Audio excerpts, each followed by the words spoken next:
वापस लो, वापस लो। भारत माता पूरी करो, पूरी करो, पूरी करो। किसान एकता जिंदाबाद, जिंदाबाद, जिंदाबाद। किसान एकता जिंदाबाद, जिंदाबाद, जिंदाबाद। किसानों की मांग पूरी करो, पूरी करो, पूरी करो। किसान एकता जिंदाबाद, जिंदाबाद, जिंदाबाद। गूंगी भागरी सरकार होश में आओ, होश में आओ, होश में आओ। केंद्र सरकार होश में आओ, होश में आओ, होश में आओ। किसानों की मांग पूरी करो, पूरी करो, पूरी करो। किसानों की मांग पूरी करो, पूरी करो, पूरी करो। केंद्र सरकार होश में आओ, होश में आओ, होश में आओ। किसानों का शोषण बंद करो, बंद करो, बंद करो। कि किसान आंदोलन को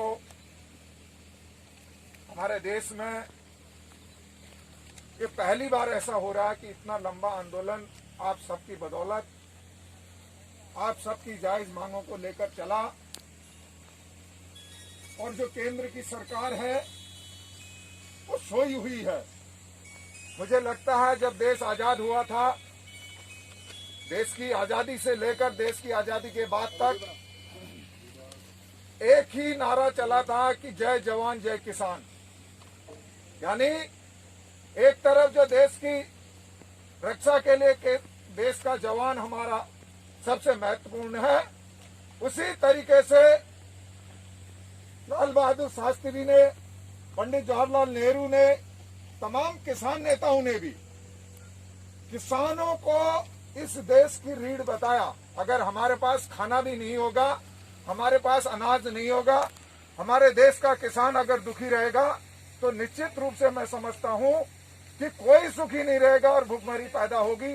इसलिए हम केंद्र सरकार से कहना चाहते हैं, केंद्र सरकार से इस प्रदर्शन के माध्यम से निवेदन करना चाहते हैं कि केंद्र सरकार एक काला कानून जो है, जो आपने पारित किया किसान विरोधी जो है, उसको तत्काल वापस ले और किसानों के हित में इस देश को अगर हमने मजबूत करना है, किसान जिस तरीके से खेत में पसीना बहाता है, जिस तरीके से किसान अपनी लड़ाई को लड़ता है, जिस तरीके से किसान धूप में मेहनत करके फसल को उगाता है और उसके बाद पूरे देश को अन्नदाता है, अगर अन्नदाता दुखी है तो निश्चित रूप से मैं समझता हूं कि इस कोरोना काल में कोई सुखी नहीं है। इसलिए भगवान देवी देवताओं से, बाबा केदार से, गुरु नानक देव जी से, बद्रीनाथ जी से मैं सबसे निवेदन करता हूं कि हे भगवान, हे वाहेगुरु, हे नानक देव जी, आपकी इस तपोभूमि में किसान सुखी नहीं है। आप केंद्र की सद्बुद्धि के लिए इनको ताकत लगाओ। हम प्रार्थना करते हैं कि केंद्र सरकार होश में आए और आपका ऐसा इनके पर मनोबल बढ़े, इनके ऊपर कृपा पड़े कि इनकी जो दुर्बुद्धि है वो शुद्ध बुद्धि हो, इनकी बुद्धि ठीक हो और किसानों का कल्याण हो। किसानों के विरोध में जो कानून इन्होंने पारित किया उसको वापस ले सरकार। मैं यही कहना चाहता हूँ। आप बहुत सारे लोग यहाँ पर इकट्ठे हुए, इसके लिए आप सब बधाई के पात्र हैं। विशेष तौर से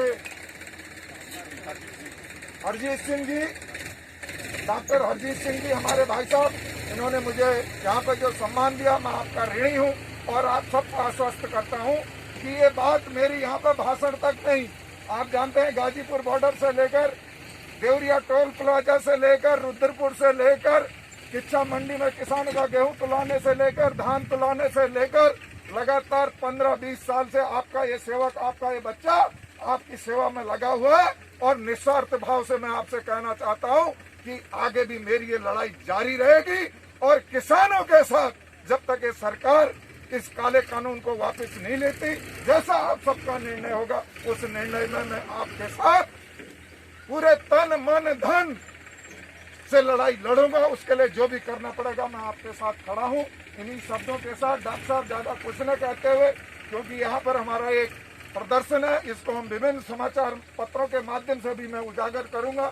ये मेरा सौभाग्य है कि मुझे मैंने देखा, जो भगवान कहते हैं कि जो संघर्ष करता है, मैंने देखा लोग इकट्ठे हैं तो मैंने कहा क्या बात है, चलो देखते हैं। लेकिन मैं अच्छे के लिए आया। हो सकता है केंद्र सरकार की बुद्धि पलट जाए और ये काले कानून वापस ले ले, क्योंकि देश सुखी जब ही रह सकता है। मैं तो कहता हूँ बार बार कि मैं जानता हूँ, मैं भी एक छोटे किसान का बेटा हूँ, किसान कितनी मेहनत करता है। आज लोग किसानों को तरह तरह से आरोपित कर रहे हैं। मैं ये कहना चाह रहा हूँ कि हे बाबा केदार, हे बद्री विशाल, हे नानक देव जी, हे गुरु जी, इनकी सद्बुद्धि दो। ये किसानों को दुखी कर रहे हैं तो निश्चित रूप से इनको, अगर इनका भला होने वाला नहीं है, तो किसान को अगर दुखी करेगा, अन्नदाता को जो दुखी करेगा, तो उसका निश्चित रूप से भला नहीं हो सकता। इन्हीं शब्दों के साथ आप सबका धन्यवाद। डॉक्टर साहब, आपने मुझे बोलने का अवसर दिया, आपको बधाई, बहुत बहुत धन्यवाद। और हमारा धरना प्रदर्शन आगे जो भी रणनीति